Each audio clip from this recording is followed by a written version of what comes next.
accueillis au village Kabalois dans le groupement Bolema par la population locale qui attendait patiemment le lancement de ces travaux de réhabilitation de cette route de dessert agricole d'environ 25 km financée par le conseil local Café Cacao, une structure qui vise la valorisation des produits agricoles. Des motards, cultivateurs, acheteurs et autres étaient tous représentés. Ces derniers saluent l'initiative de ces projets qui leur faciliteront surtout l'évacuation de leurs produits champêtres. Quand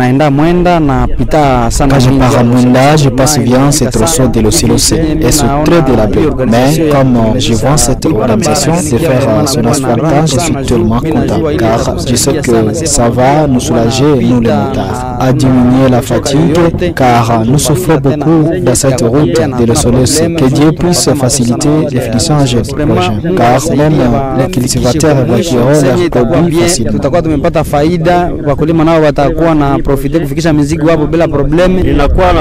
Je suis tellement en joie de voir la délégation arriver pour l'asphaltage de la route avec la main-d'œuvre de nos jeunes au niveau local. Merci. Je dirais qu'ils fassent tous les miens pour la réussite du projet car la route est plus importante pour arriver à nos champs. Que Dieu vous bénisse. J'ai dit merci, ne vous fatiguez pas. Nous transportons dans cette route les cacao, badam, le gros Michelet, oui, mais de l'avant, c'est très délabré si la rivière a débordé.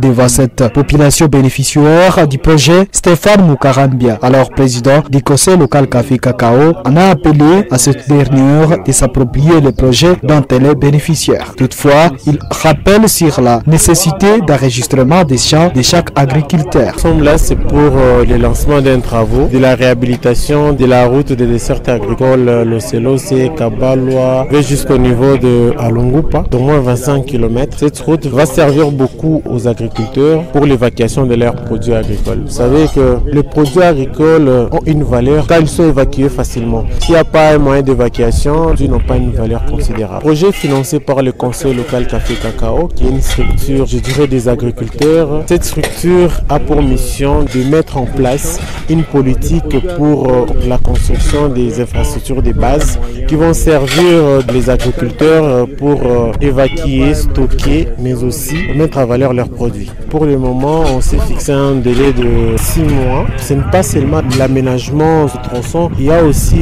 les ponts qui seront aussi renforcés. La main-d'œuvre elle est locale. Nous avons beaucoup de jeunes qui n'ont pas de travail et aussi une façon aussi de lutter contre le chômage et la pauvreté. Il faudrait que la population puisse s'approprier ces projets de développement. Et aussi les agriculteurs doivent comprendre que c'est les cacao et les autres produits qui ont contribué à ces développements et ils ont intérêt vraiment de protéger ces produits. Ils vont les protéger comment? En acceptant par exemple que leurs champs soient enregistrés. Cette route part d'Inzinga, Kasusu, Kabalois, l'Océloce, voire même Halungupa, dans le secteur Rwenzori, à territoire de Bénin.